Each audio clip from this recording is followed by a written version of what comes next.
Hey guys, it's time for some more Cosmonarchy, and you're in the right spot if that's what you were looking for. We got Sziky in the top right, middle right, whatever you want to call it, of Knife's Edge, and he's going up against AUD64. This is a pro Zerg player from Hungary, one of the best in Europe from the foreign scene of Starcraft 1, of course, and he's coming over here to participate in our epic Starcraft project, Cosmonarchy, where we add 50 units for every race and completely rechange a whole bunch of stuff. And yeah, I mean, we also have a whole fourth race that's not going to be featured in this particular video, but you want to check that out, the Ascozi, you can see them on the channel, other videos, you can subscribe, you can take a look at our website, cosmonarchy.com. You can even donate to project development if you want. But with all that said, AUD64 in the bottom left is going to be our blood Protoss. And of course, we've got Sziky, as mentioned. He appears to be electric orange? Vivid orange. Okay, well, that's an interesting color. He is off to the side here at the, as mentioned, 3 o'clock position, going for his pool into his Larvosk. So I'm looking forward to seeing what he gets done in this matchup. This is a matchup that many have said is pretty hard for the Protoss to win. We've seen mixed success from multiple players, multiple styles, but we have not cast AUD versus Zerg, and we will be seeing that as a potential option. We also have not featured Sziky yet, and Sziky is, of course, a player that's going to be participating, playing against Hitamup, one of our best players and our reigning Acropolis champion, in the quarterfinals this weekend. So if you have not subscribed to the channel, you might want to do that so that you can enjoy such a lovely tournament that we have every so often. We're actually going to have another one. Acropolis 5 will be later this year. Stay tuned for announcements on that. I will be building the Wikipedia page after Acropolis 4 concludes. If I don't do it beforehand. You never know what I feel like doing. Maybe get particularly stuck at work, bored at work, have a lot of time, might do it. So, Legionnaire, Scout here for AUD. He's going to move to the top left. We got the Zeth scouting across. This is a Port of Dominator by Jujic, none other than our resident mapper, who I think it was supposed to be called Jujic, and now he just likes Jujic. If that's true, then I won't call him a Jujic ever again. But if he actually wants me to go back to that, let me know. I mean, I learned how to pronounce Sziky and Nebelheim, so I can definitely do Jujic. I just have to think of it as like 3 letters instead of what it is. Yes, everybody knows the Jew letter, Jew, GK. Well, we do have the Zeths moving around and seeing what they can find in the general area. It looks like he expected the Legionnaire to move into his base and he just wanted to keep making workers, but then he pivoted off to, military units. I don't hate either approach, but it does feel like you got to stick to one. But maybe I was just misreading the situation. I was talking about the alphabet. So 3 Ecclesiasts here with that Legionnaire. We got some Zealots starting to fan in. And a Grand Library pretty quickly tells me AUD is already going to be considering a different approach. Obviously, one of the big problems for Protoss players in this particular matchup is having their ground army surrounded and whittled down by the Zerg. See if Sziky plays to that playbook as well, or if AUD can find a way to buck the trend. Still no expansion from either player, but that doesn't mean it's not coming soon. AUD floating a little bit of money, which might be intentional just for that reason. Also, at the same time, though, his Grand Library is on the way, so he might be just saving up some cash for that. I don't see a scribe moving over yet. Droleth now coming for Sziky, so he's going to correct the record. He's got more than a dozen units already on standby, waiting to go. Of course, he already has a couple of those Zeths early on. Just dogging around. This is a very bog standard move from StarCraft 1 Pro, but very few players do it in Cosmonarchy. Very few players will consistently stick their units around here. They usually withdraw at the, like most other players, I'm just going to say it, you get attacked a few times by the Ecclesiasts, you get worried a little bit, you walk away. Sziky knows, like, oh, okay, well, you're just testing me and I'm going to stick around. So little things like that kind of show the class of a player in a way that I think, it would be nice if more players adopted that kind of style. Amaranth being dragged around, not on hold position. Maybe he'll get attacked a little bit. Obviously has some shield steel to him and a pretty big amount of beef with 3 armor. So hard for Zeths alone to deal with that, but AUD can at least be knocked off his game, distracted a little bit while he's trying to focus on his second Grand Library. And so far, it looks like he is just going to go Zealot Ecclesiast Amaranth with the specific idea that he's going to overcome the Zeth Vorv Quaz surround with more armor consistently, because the Zealots have conditional armor. Their armor goes down to 2 when they break their shields. But also the Ecclesiasts and the Amaranths work together even better than Ecclesiasts work with Zealots. And Ecclesiasts work with Zealots pretty well. So 1 Herald being queued up is something that makes me smile. A very, very good unit. This is actually a bit of a fake out here. So AUD is basically posturing as if he has gone for an expansion, but Sziky might not be familiar with this build order. And so as he's flocking over here thinking that, oh, I can bust, AUD's going to have a stronger army than you expect. Now, the question is, does Sziky even care about that? Because he's so far forward, he could get surrounded. He could also just get walked right into the main base. Now, this looks like a pretty brutal flank here. Sziky going to come around underneath. The Ecclesiast diving back, and those Amaranths and Zealots up in the front, providing a lot more value than you might have initially expected them to as far as holding out. We'll keep the Protoss units selected here so we can keep their health bars in mind. We do have a good number of them still staying alive to the best of their ability with the shield steal and the shield heal. Ecclesias restoring some shields, the Amaranths getting some back, the Heralds providing a little bit of their own buff, and this is an everlasting Protoss army. You thought it was going to turn in favor of the Zerg, but all the Zets died, all of those melee units for the Zerg died, and that's what helps it versus armor. That's what lets them bypass the Protoss stronghold here. The Cuirass, if you will, even though it's a different unit. So yes, indeed, we have some pretty powerful stuff. The Herald arriving just in time to feel, it really feels like it swung that fight in many respects, providing its benefit there. That little overlay that you saw short-lived on that Quaz is a little bonus for any unit that attacks it. They just get shields back. It's like giving shield steal when you attack a particular unit. So very effective in that respect. A remax of Zerg units has Aoud wandered too far from the flock. It feels like with more Amaranths and Zealots, he's definitely ready to go. Is it going to be enough? Oh, that one Zealot's definitely toast. You can enjoy that in the afterlife, my friend. But yeah, we got more where that came from, right? Ecclesiast Amaranth is the name of the game as the Nexus warps in. Worker's only now starting to really properly saturate this natural for Sziky. He's definitely been spamming out the units, and only now is he really starting to droll up as his Shroud is being made. So this is enabling Lake's Lurker equivalents. This is enabling Zoryus, a very beefy frontline that helps rend armor. Definitely a unit that Sziky has need of. Vorgs rend 1 armor, so they're okay in this situation. But as scary as this many Zerg units look, the Protoss army is just not going to be stopped by that. You need to bring a bigger gun, I suppose, to this particular firefight. And indeed, Sziky will be doing an attempt at just that. I like this third base location. Very off to the side. Unlikely to be scouted. Another thing that we haven't really leveled up as far as StarCraft 1 goes is those kinds of pocket bases. Sziky does bring that to him, and you have to watch him very closely, because he likes to do those kinds of pocket bases. He likes to expand in tricky locations, force your army to be elsewhere on the map, and make it so that it's pretty difficult for you to consolidate one spot and keep the terrain under your command. I really like that about his playstyle. Something that does set him apart from other top Zergs. Ardent Authority has started warping in at the natural. Embassy as well, coming in the main base. And we have just 4 production structures for now for Aoud. As he tries to scale up his worker count, he's caught up to Sziky. The lake is, of course, in a good spot atop the ramp. The blade, the saber, if you will. That was my fancy name for it instead of calling it pizza slices. Okay, very fast Ultra Core pivot here from Sziky. He didn't have his Shroud idle for very long.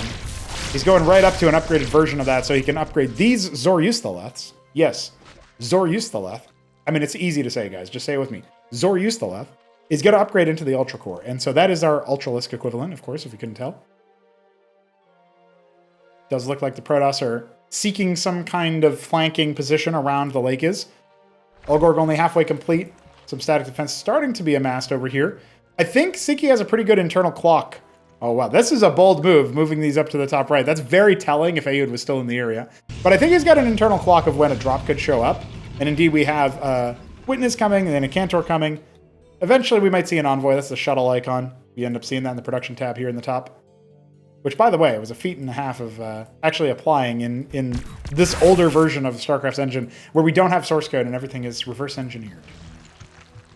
Ultra Cores are indeed in production, just 4 of them, but that is enough to ruin Protoss's day if they don't have the right units to handle it. Ironically enough, one thing you can do is just make like a couple Hierophants from your gateways. See if you can slow down their attack speed with those bad puppies and do things like that. I guess if you're already on Argosy tech, you know, epigraphs help, but that's a little bit of a different story. So, yeah, I'm looking forward to seeing what he can do there. Sziky pushing the circuit defense here. Anti-surface. Oh, a Khaz'trith, actually. Okay, that makes a little bit more sense. Has a lot of larva, not a lot of money to spend on the larva, on the units, but that's what this base is supposed to be for, right? He's going to set up some static defense up here. I like his setup. I like his position. I definitely think he should think about another base and more workers, but he also needs to be cognizant of the fact that the incoming Protoss attack is inevitable, almost. Pretty good move-out timing for Aoud. He can meet the Zerg where they are, and he's got a pretty strung-out army, right? So he can collapse on it at any position. at any formation. But the Ultra Cores are going to be what you want to watch out for. They got lifesteal. When they eat a corpse by standing on it, they gain attack speed and movement speed. They're very vicious creatures that you do need to respect. And put some debuffs on, potentially. Hallucinate would help out well, very nicely. Cantavis Storm onto the lake is not a bad idea. The idea from Ayud here seems to be to shield steal to overcome the Ultra Cores, and they do need to collapse backwards. The Storm was good to deal with a lot of those Lakes. Only a few of them left. Actually, only one of them left as Ayud breaks through and says, you might have plenty of Ultra Cores here to stay alive versus my units, but you cannot kill me because of my shield steal. A lot of Ecclesiasts went down, a lot of the back line went down, the Cantavis went down, but as this Avaleth scouts the third base, Sziky might have a slim window to respond.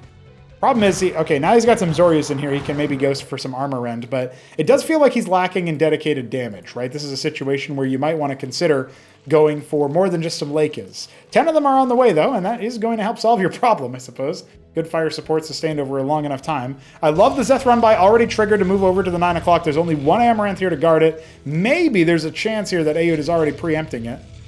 Maybe he's just after the Avaleths, right? They're just kind of hanging out here. I also wouldn't hate if, one of these Avaleths scooped 6 of these guys up and carried it into the natural. I know there's a ward in there, but you can still kill that and then go after the workers. Already Ayud on the response, but when you see the big Protoss army here, you can start moving out yourself. Sziky really playing into the defaults as he takes the 1 o'clock position as his 4th base. This is a fundamental aspect of RTS. Maybe jump on that back line, that juicy Akantor back line. Hallucinate is there. That's going to really help out versus the Ultra Cores. It just nukes them, it feels like, but that little field there from the Cantavis is very, very powerful indeed. I think really, the Cantavis is a slept-on unit. Spellcasters are hard for people to properly appreciate sometimes. All right, our placing down here in the bottom right is going to be reset too. Droleth was killed, and the Amaranth will be forfeit. The Zet's staying alive over here for the most part, right? Most of them didn't really commit to this position. Looks like only like 3 or 4 died. Obviously, there's more static defense warping in here, but at the very least, they can be a nuisance. If there's any further expansion attempts, they can watch for anything else. They can double check to see where the army is. And Sziky can go ahead and take his 5th base just as he starts to set up his 4th. Avaleth is being shot at. This is going to remind Sziky about that particular position. The Zets are actually canvassing down to see if they can find any other information about where the enemy army is. I love just sending one in there and seeing nothing. That tells you everything you need to know. The army is not home right now. Honestly, great minimap awareness, great map presence from Sziky. I think a lot of our top players could learn a thing or two about trying to implement some of the things that Sziky is doing, because you can see his unit knowledge might not be quite there because he hasn't played like the thousands of games that some of these other guys have. But his fundamental knowledge is there, and he does very, very good. Very, very well with his basic mechanics. I love that he's gone for Zarkavia Cores here. A pretty good sticking point. Not a lot of anti-air. You can go for like Cantavis Hallucinate, I guess, but you are going to be multiplying the damage dealt to you. And what do you have for anti-air here? Some Servitors, right? Just 4 of them. Not great, right? They're like a basic-ish unit as far as their DPS. They're respectable, but not in a stupendous quality. Some Positrons, okay, that's splash damage at the very least versus air units, but only 4 Ecclesiasts. I mean, you're not even going to be shield sustaining long enough before the Zarks start to really do damage. Like, Gorgs alone probably would have helped out, right? One Hierophant has been teched into. That little overlay there, the blue one, turns red and reduces attack speed after you hit the same unit 5 times. So it's not a bad investment here versus the Ultra Core. You think about, like, this is why Savants got popular, TVZ. It's because Ultra Cores and Tetzora Cores, they would have way less lifesteal effectively, because they'd have way less attack speed. Oh dear, this is awful for Ayud. If he doesn't consolidate right over his... That was such a scary moment. I just about like spat out water without having water in my mouth, if you guys know what I mean. I had, which is not to say I was about to throw up. That would be a little too harsh. But yeah, the Acantors being all off to the side there really quite anxiety-inducing for the Protoss army, because they could have just been jumped on immediately. And it does kind of look like they're here to bait forward. Let's keep an eye out on these Zarks. The Positrons are doing some good splash damage, but they themselves are stacked up on top of each other. And so, even with the storm coming out, it does feel like this is going to do what it needs to, which is to clear the Acantors, the heavy hitters, the damage dealers. He's storming himself, man. Oh, he's going to wipe out that anti-air, or the air units, or at the very least, force their aggression. But, I mean, how do you stop that? Look at this, the Mondo train of Zorius coming out after the fact. And you can flood Zets behind this. You can flood basically whatever you want. We still have, what, 5 Gorgs chasing after a few units. Mineral-only base being attempted. We've got the Mind Tyrant Positron combo, which is pretty good versus weak units, but Not so good when you don't have the damage to actually break positions. He's making another Mind Tyrant, but he doesn't have any pariahs for the front line. His Acanto count's been fully reset. He has not been able to take a 4th base. Aoud in a lot of trouble right now versus what will be a 5-base Sziky once he resets that bottom right. It's already underway. A lot of money in the bank for both players as well. Has to be said that Sziky in a much better position on the map. He goes after the Mind Tyrant immediately, just canceling out the mind control from the Positron.